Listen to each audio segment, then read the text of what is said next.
I think I'm sure a lot of us have questioned as we've gotten older, are games getting worse?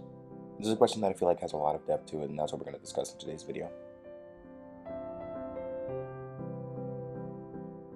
First off, we need to do a little bit of research.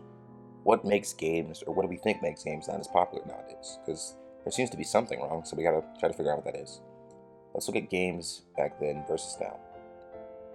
We'll look at the differences between them to just kind of get an idea of the success on games in time periods. Because we have successful games now and we have successful games back then.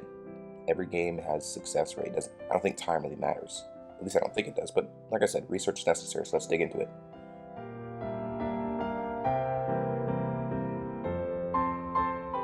So the first thing that people might think about is money, right? Because money is a big factor in today's society, yesterday's society, and tomorrow's society, right? So let's look at money.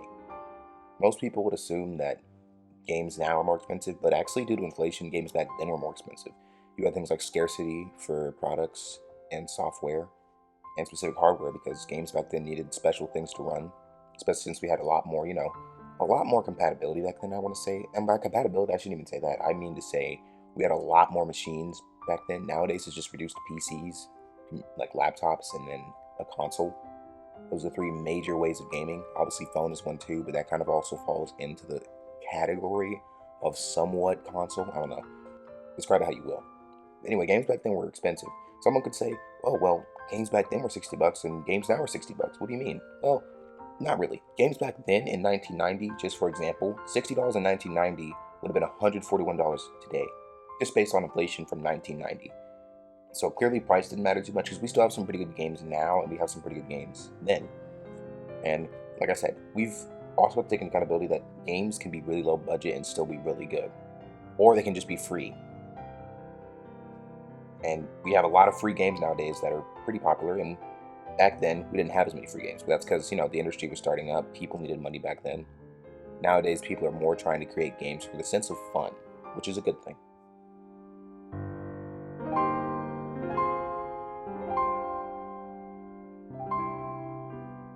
So the next thing to consider is nostalgia, because if money isn't there, maybe nostalgia is there, right? A lot of old gamers tend to love older games purely because they are nostalgic to them. And amazing things is that games are able to bring nostalgia to everyone, even those who haven't played them.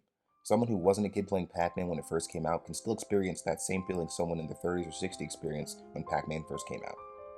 Like, listing a few games that most people consider nostalgic, even if they themselves haven't played them at all: Minecraft, Resident Evil, Mario Bros, Halo, Pokemon, Undertale, Cuphead, Skylanders, TF2, Clash of Clans, Plants vs. Zombies, Angry Birds, Temple Run, Mortal Kombat, Final Fantasy, Fruit Ninja, Lego Star Wars: The Complete Saga, Lego Harry Potter, Kung Fu Panda. The list goes on. There's an insane amount of games. I literally could name 15 more, but I'm not going to. You get the picture. The list goes on and on. Some of those might have even brought tears to your eyes just hearing them, maybe like Minecraft or TF2.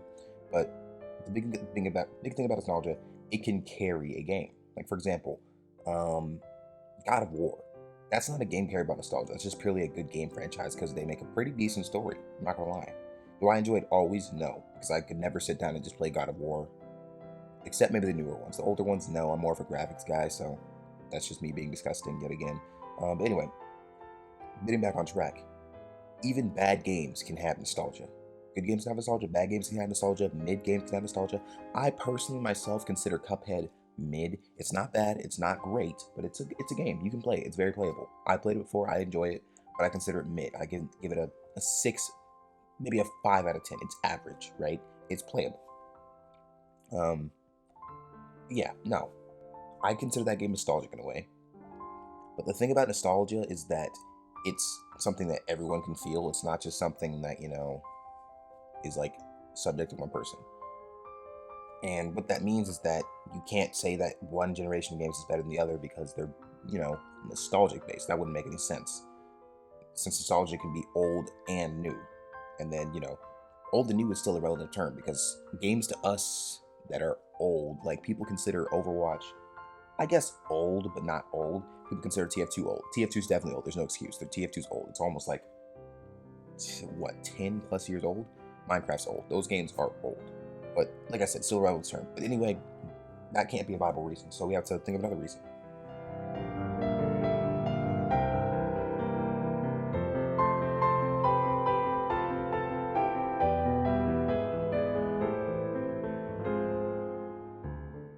not nostalgia, which I never truly thought it was. I just think that does actually play a big part in some games and how some games are so alive.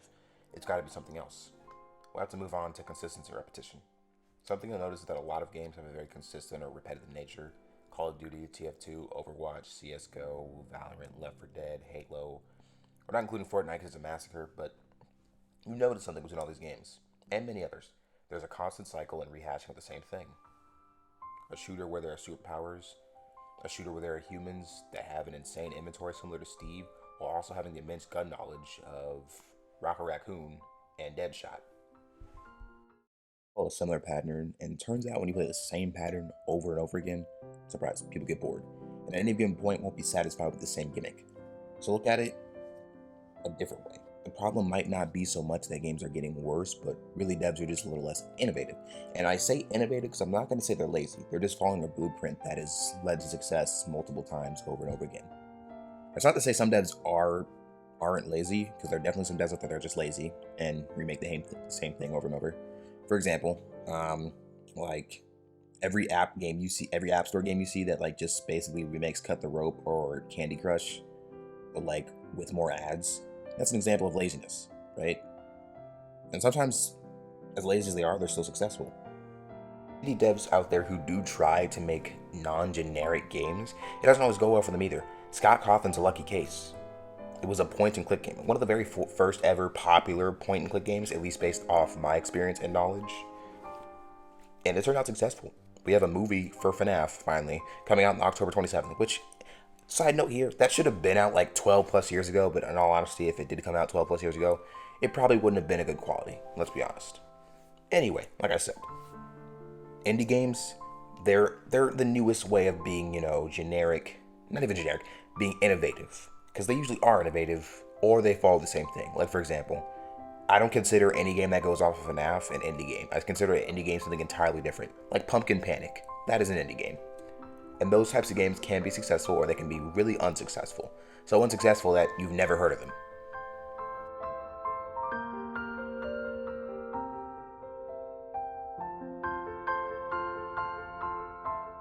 For being honest, consistency and repetition still isn't enough to stop us from playing games, because more often than not, we'll get hooked on one game for 60 plus weeks. Probably not 60, let's just say 20 or 40 weeks, like continuously, and you'll grind it out. And you'll continue to grind it out for a long time, even though you know yourself that it's a repetitive game. You'll still continue to do it because, I guess addiction, really.